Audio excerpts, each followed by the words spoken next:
What does that even mean, Bauer's Game Corner? Ahoy there, YouTube! I'm back again today for another game preview. And today I'm back for another special Kickstarter preview. And today I'm going to be checking out Stealth, the strategy action board game from T. Hardy. This is for ages 12 and up. It's for 2 to 6 players. It'll take about 60 to 90 minutes to play. And in Stealth, you will either be on the good guys team or the bad guys team. If you're on the bad guys team, you're going to be trying to complete special, various different missions. And on your good guys team, you're going to be trying to kill those bad guys or stop them before they can complete their missions and successfully escape. But that's not all, because there's not one, not two, but 3 different maps and scenarios you're going to be able to play through. Sound intriguing? Let's open it up and see how it works. Alright, then, we're going to take a look at what you're going to get inside of Stealth, the strategy action board game. First and foremost, I want to mention this is the promotional copy I have in front of me. Obviously, the copy that gets to you is not going to have artwork like this, and it's going to have much nicer components. Various different things such as that. So take what you see with a grain of salt.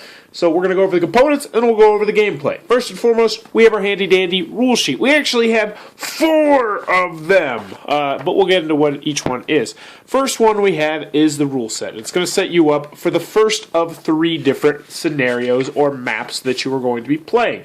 Because this game is going to be a game where you're going to have 3 unique separate maps. We'll get more into that later. But you're going to start off with the alley. And in this game, what you're going to be doing is you're going to be playing as 2 teams. There's the team of good guys and a team of bad guys. The team of bad guys is going to be trying to complete 3 separate missions. The team of good guys are going to try and stop them and or kill them before they complete their missions and escape. But back to the components, we have our handy dandy rule sheet, which will show you how to play the game and to play the alley. And then we have 2 more. We have the mansion and the riverside mountains. And as you can see, this is if the Justice Trio won in the alley, and this is the story if they did not win in the alley. So as you see, you're going to have different stories, whichever way you decide to do it, because you're going to complete this, and then you'll go on to the next board. And as you can see, you got that one, and then you're going to go on to the next board, and you've got that one. So you're actually going to be able to play through this 3 different ways, essentially.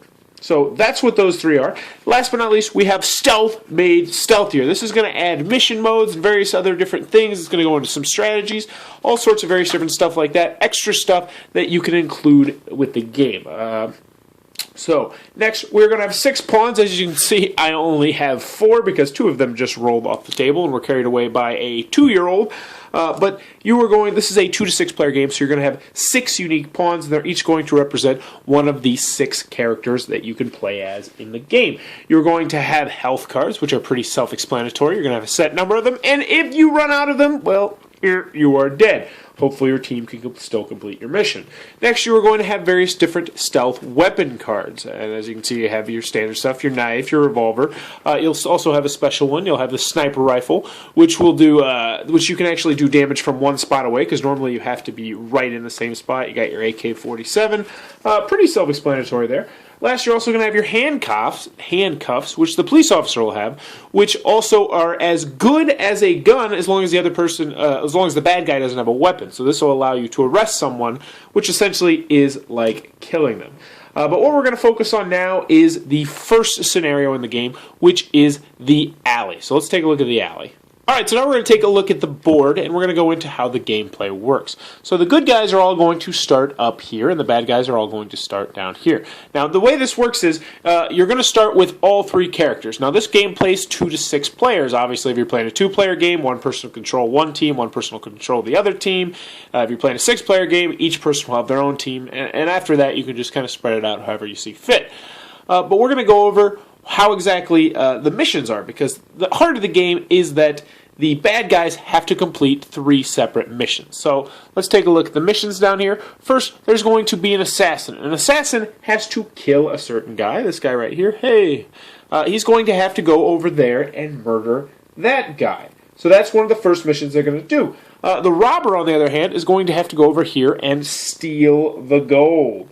So he's going to have to go to that spot and steal the gold. Last but not least, the terrorist is going to have to bomb the building, and the building is right over there. We have this X right here. So as you can see, all 3 of the different characters are going to have to go to 3 completely different spots around the board to try and accomplish their missions. When it's your turn to move, you're going to be able to move 3 spaces. And I can see they have the square set out here, so they're going to be able to move 3 spaces. Both the good guys and the bad guys are going to have to move 3 spaces. So next, let's go on to what the good guys can do. So the good guys are going to have 3 completely different, unique abilities. There's going to be first the police. And the police, as we mentioned earlier, has the handcuffs, which can get pretty useful, especially as you get deeper into the game, because that just means that you just have to catch one of the guys if they don't have any weapons, and then they are arrested and out of the game.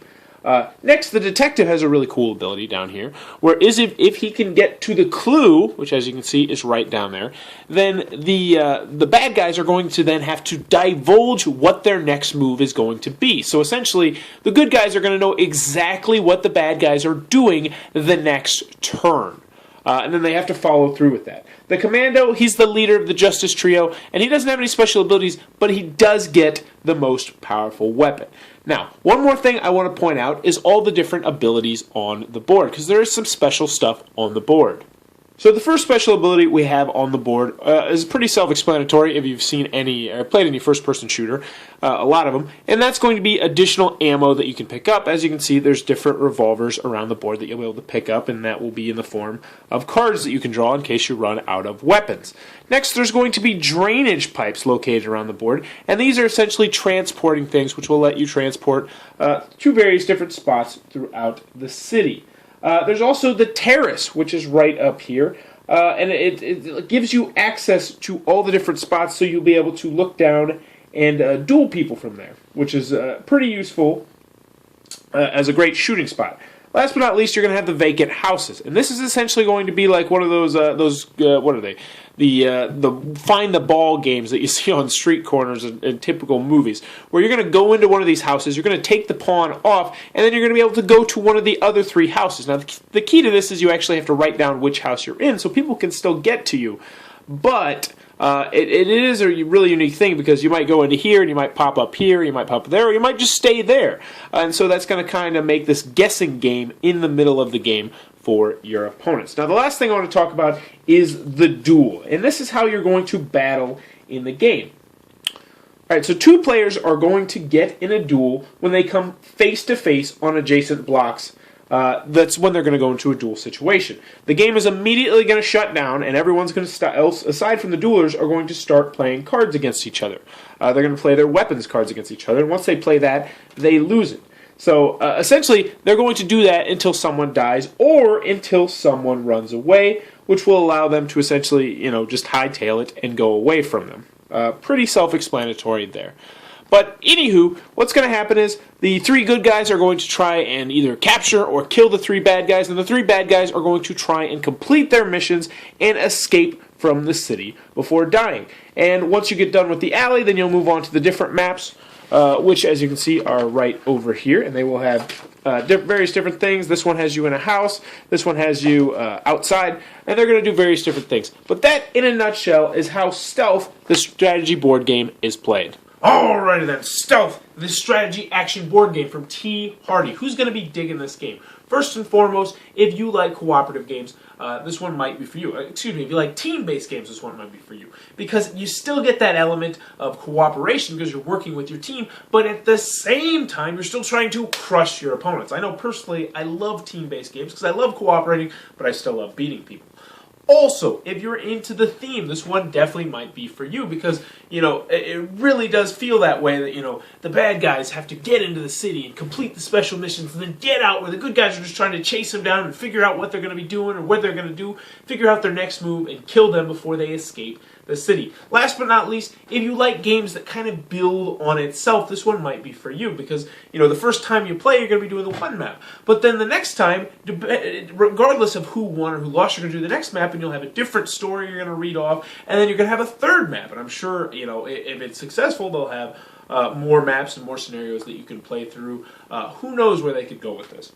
Overall, though, if this looks like it might be your cup of tea, be sure to click on the Kickstarter link below and tell them Bowers Game Corner sent you. That is Stealth, the action strategy board game. It's going to be on a Kickstarter near you very, very soon. And in the comments below, let me know what's your favorite team game, because I love team games. I love cooperating, but I still love to crush my opponents. If you enjoyed this preview, be sure to click on the subscribe button and check out some more of my content. As always, thanks for your time, YouTube. That was the preview for Stealth, the strategy action board game. For more reviews and previews, check back at Bauer's Game Corner.